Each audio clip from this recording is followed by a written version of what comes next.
പശ്ചിമേഷ്യൻ സംഘർഷം ഇപ്പോൾ മറ്റൊരു തലത്തിലേക്ക് നീങ്ങുകയാണ്. അമേരിക്കയും ഇസ്രായേലും ഇറാനെ നിരന്തരം ചൊടിപ്പിക്കുന്നുണ്ട്. ഇപ്പോൾ ഇരു രാജ്യങ്ങളെയും തള്ളി നിലപാട് വ്യക്തമാക്കി രംഗത്തെത്തിയിരിക്കുകയാണ് ഇറാൻ. ചുരുങ്ങിയത് 6 മാസമെങ്കിലും നീണ്ടു നിൽക്കുന്ന യുദ്ധത്തിന് രാജ്യം സജ്ജമാണെന്ന് ഇറാൻ വിദേശകാര്യമന്ത്രി അബ്ബാസ് അരാഗ്ചി പറഞ്ഞു. യുദ്ധം 2 ആഴ്ചയ്ക്കുള്ളിൽ അവസാനിക്കുമെന്ന ട്രംപിന്റെ അവകാശവാദങ്ങൾ നിലനിൽക്കെയാണ്. രാജ്യരക്ഷയ്ക്കായി എത്ര കാലം വേണമെങ്കിലും പോരാടാൻ തയ്യാറാണെന്ന് അൽ ജസീറയ്ക്ക് നൽകിയ അഭിമുഖത്തിൽ അദ്ദേഹം വ്യക്തമാക്കിയത്. തങ്ങളെ പ്രതിരോധിക്കാൻ പ്രത്യേക സമയപരിധികളില്ലെന്നും ആവശ്യമെങ്കിൽ ഏതറ്റം വരെയും പോകുമെന്നും അദ്ദേഹം മുന്നറിയിപ്പ് നൽകി. ഇറാനിൽ പുതിയതും കൂടുതൽ വിവേകപൂർണവുമായ ഒരു ഭരണകൂടമാണ് നിലവിലുള്ളതെന്നും അമേരിക്കയുമായി ഗൗരവകരമായ ചർച്ചകൾ നടക്കുന്നുണ്ടെന്നും ട്രംപ് അവകാശപ്പെട്ടിരുന്നു. എന്നാൽ ഈ വാദങ്ങളെ പൂർണ്ണമായും നിഷേധിച്ച അരാഗ്ചി വാഷിംഗ്ടണിൽ നിലവിൽ നേരിട്ടുള്ള യാതൊരു ചർച്ചകളും നടക്കുന്നില്ലെന്ന് വ്യക്തമാക്കി.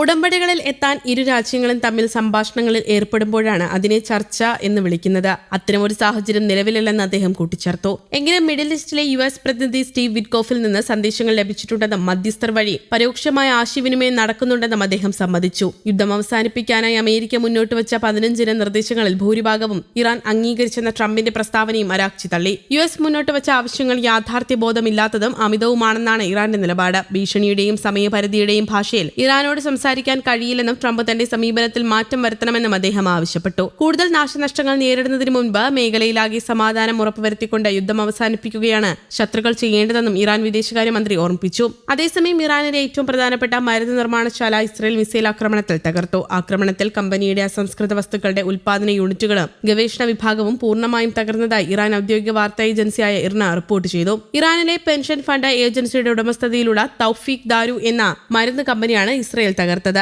അമേരിക്കൻ ഉപരോധങ്ങൾ കാരണം വിദേശ മരുന്ന് കമ്പനികൾക്ക് പ്രവർത്തിക്കാൻ കഴിയാത്തതിനാൽ ഭൂരിഭാഗം മരുന്നുകളും ഇറാൻ ആഭ്യന്തരമായാണ് ഉൽപ്പാദിപ്പിക്കുന്നത്. അതിലെ ഏറ്റവും പ്രധാന കമ്പനിയാണ് ഇതെന്ന് ഇറാൻ ആരോഗ്യ മന്ത്രാലയം പ്രസ്താവനയിൽ പറഞ്ഞു. രാജ്യത്തിന്റെ ആരോഗ്യ പരിപാലന സംവിധാനത്തെ തകർക്കാനുള്ള ശ്രമമാണിതെന്ന് ആരോഗ്യ സഹമന്ത്രി ഡോക്ടർ മെഹദി ബിർസലേഹി പറഞ്ഞു. ഇസ്രയേൽ പരസ്യമായും മറയില്ലാതെയും മരുന്ന് നിർമ്മാണ കമ്പനികളെ ബോംബിട്ട് തകർക്കുകയാണെന്ന് ഇറാന്റെ വിദേശകാര്യമന്ത്രി അബ്ബാസ് അരാഗ്ചി പറഞ്ഞു. ഇറാൻ ആക്രമണത്തെക്കുറിച്ച് പ്രസിഡന്റ് ട്രംപ് പരസ്പര വിരുദ്ധമായ പ്രസ്താവനകൾ നടത്തുന്നതിനിടയിലാണ് ഇസ്രയേൽ ഇറാനിലെ മരുന്ന് കമ്പനി ആക്രമിച്ചത്. ഇറാനിലെ ആശുപത്രികൾക്കുള്ള മരുന്നുകൾ തയ്യാറാക്കുന്ന പ്രധാന കമ്പനിയാണിത്. ഓപ്പറേഷൻ തിയേറ്ററുകളിൽ ഉപയോഗിക്കുന്ന മരുന്നുകൾക്ക് ആവശ്യമായ അസംസ്കൃത വസ്തുക്കൾ നിർമ്മിക്കുന്ന പ്രധാന കമ്പനിയും ഇതാണ്. ചില ക്യാൻസർ മരുന്നുകൾക്കുള്ള അസംസ്കൃത വസ്തുക്കളും ഇവിടെ ഉൽപ്പാദിപ്പിക്കുന്നുണ്ടെന്ന് ആരോഗ്യവകുപ്പ് വ്യക്തമാക്കി. മരുന്ന് കമ്പനി ആക്രമിച്ച് തകർത്തതായി ഇസ്രയേൽ സൈന്യം പ്രസ്താവനയിൽ സ്ഥിരീകരിച്ചു. ഇറാനിലെ പ്രതിരോധ ഏജൻസികൾക്ക് ഈ കമ്പനി രഹസ്യമായി മാരക മരുന്നുകൾ നിർമ്മിക്കുന്നതിനാലാണ് ആക്രമണമെന്നാണ് ഇസ്രയേലിന്റെ വാദം. എന്നാൽ ഇക്കാര്യം തെളിയിക്കുന്ന തെളിവുകൾ ഒന്നും ഇസ്രയേൽ പുറത്തുവിട്ടിട്ടില്ല. യുദ്ധത്തിൽ സിവിലിയൻ ആവശ്യങ്ങൾക്ക് ഉപയോഗിക്കുന്ന കേന്ദ്രങ്ങൾ ആക്രമിക്കരുത് എന്നാണ് അന്താരാഷ്ട്ര നിയമങ്ങൾ വ്യക്തമാക്കുന്നത്.